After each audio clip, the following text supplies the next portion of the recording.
ನಮಸ್ತೆ ಎಲ್ರಿಗೂ. ಜನಪದ ಸಾಹಿತ್ಯ ಅನ್ನೋದು ಕನ್ನಡ ಒಂದು ಪ್ರಕಾರದಲ್ಲಿ ಸಾಹಿತ್ಯವನ್ನು ತುಂಬ ಬೆಳೆಸಿರುವಂಥ ಅಗಾಧವಾದ ಹೆಮ್ಮರ. ಎಚ್ ಎಲ್ ನಾಗೇಗೌಡರು ಅಂತ ಇದ್ದಾರೆ.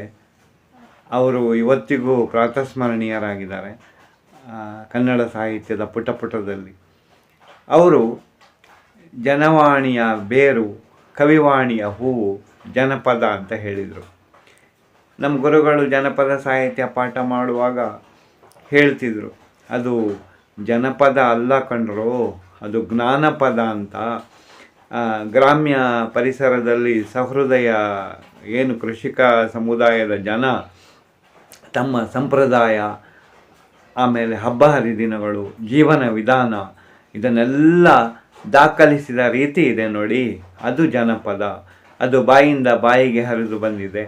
ಆಮೇಲೆ ಬರಹದ ರೂಪದಲ್ಲಿ ಇವತ್ತಿಗೂ ಸಿಕ್ಕಿರುವುದು ನಮ್ಮ ಪುಣ್ಯ ಅಂತ ಹೇಳ್ಬೋದು. ಲಾವಣಿಗಳು, ತ್ರಿಪದಿಗಳು, ಜನಪದ ಹಾಡುಗಳು, ತುಂಬ ಅದ್ಭುತವಾದಂಥ ವಿಶೇಷಗಳಿದೆ ಅದರಲ್ಲಿ. ನೀವು ನೋಡ್ಬೋದು ಕೋಲಾಟ ಅಂತೂ ಜನಪ್ರಿಯವಾಗಿದೆ ಎಲ್ಲ ಕಡೆ. ಹಾಗೆ ಬೀಸೋ ಕಲ್ಲಿನ ಪದ, ಎಂತೆಂಥದೋ ಪ್ರಕಾರಗಳಿದೆ. ಅದು ಹೇಳ್ತಾ ಹೋದರೆ ಈ ಸಣ್ಣ ಒಂದು ವಿಡಿಯೋದಲ್ಲಿ ಸಾಧ್ಯ ಆಗಲ್ಲ. ಅದರಿಂದ ನಾನೀಗ ವಿಷಯವನ್ನು ಹೇಳೋಕೆ ಹೊರಟಿರೋದು ಜನಪದರ ಒಂದು ಕೃಷಿಯ ಚಟುವಟಿಕೆಯ ಪ್ರೀತಿ. ಅದು ಹೇಗಿದೆ ಅಂತ ನೋಡಿ. ಈಗ ಆಷಾಢ ಮಾಸ ಬಂದಿದೆ, ಹೌದಾ?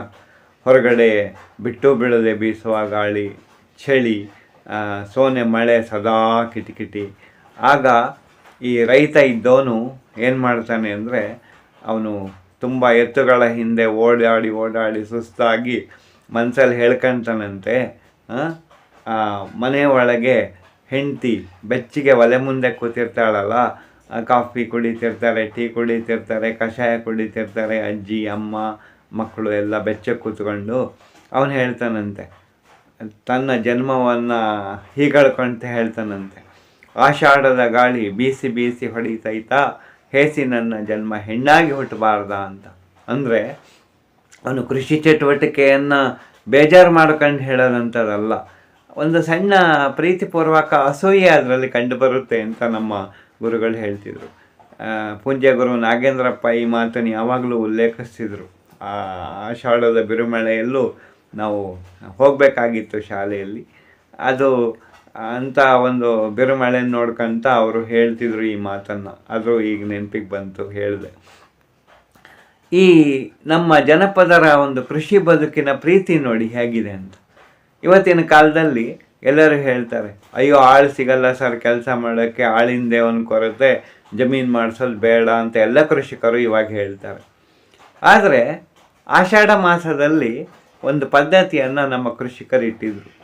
ಅತ್ತೆ ಸೊಸೆ ಒಂದೇ ಹೊಸಲು ತುಳಿಬಾರ್ದು ಅಂತ ಹೇಳ್ತಿದ್ರು.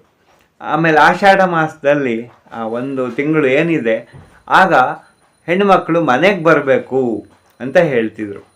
ಅದೊಂದು ಪದ್ಧತಿ ಹಿಂದೆ ಎಂಥ ಒಳ್ಳೆ ರೀತಿ ಇದೆ ನೋಡಿ. ಹೊಸದಾಗಿ ಮದುವೆ ಆಗಿಬಿಡ್ತಿದ್ರು ಅವಾಗ. ಗಂಡ ಹೆಂಡತಿಯ ವಿರಹ ವೇದನೆಯನ್ನಂತೂ ಹೇಳುವುದು ಬೇಡ ಬಿಡಿ ಅಲ್ವಾ. ಆಗ ಅಳಿಯನು ಮಗಳನ್ನು ನೋಡೋಕ್ಕೆ ಮಾವನ ಮನೆಗೆ ಬರಬೇಕಿತ್ತು. ಇದೆಲ್ಲ ಎಂಥ ಚಂದದ ಪದ್ಧತಿ ನೋಡಿ.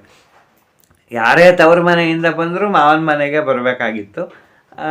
ಗಂಡ ಆಗಾಗ ಭೇಟಿ ಕೊಡ್ತಿದ್ದ, ತಮ್ಮನ ಕರ್ಕೊಂಬರ್ತಿದ್ದ, ತಂಗಿ ಕರ್ಕೊಬರ್ತಿದ್ದ, ಯಾರನ್ನೋ ಕರ್ಕೊಬರ್ತಿದ್ದ, ಹೌದಾ. ಹೆಂಡತಿ ತವ್ರ ಮನೇಲಿ ಇರ್ತಿದ್ಲು. ಕೃಷಿ ಚಟುವಟಿಕೆ ಅಗಾಧವಾಗಿತ್ತು ಅವಾಗ, ಕೂಡು ಕುಟುಂಬ ಅಲ್ವಾ. ಆಗ ನೋಡಿ ಎಂಥ ಅದ್ಭುತ. ಇದನ್ನು ಯೋಚನೆ ಮಾಡಿ, ಆಷಾಢ ಮಾಸದಲ್ಲಿ ನಮ್ಮ ಆರ್ಥಿಕ ತಜ್ಞರ ಹಿನ್ನೆಲೆ ಹೆಂಗಿತ್ತು ಅಂತ. ಕೂಡಿ ಬಾಳಿದರೆ ಸ್ವರ್ಗ ಸುಖ ಅನ್ನೋದು ಒಂದು. ಆಮೇಲೆ ಕೆಲಸಕ್ಕೆ ಆಳುಗಳ ಕೊರತೆ ಆಗ್ತಿರ್ಲಿಲ್ಲ. ಹುಟ್ಟಿ ಬೆಳೆದ ಮಗಳು, ಅವಳು ಮನೆ ಮೂಲೆಯನ್ನು ಅರಿತವಳು. ಬೇರೆಯವರಿಗೆ ಹೇಳ್ಕೊಟ್ಟಂಗೆ ಟ್ರೈನಿಂಗ್ ಕೊಡೋದು ಬೇಡ ಅವಳಿಗೆ.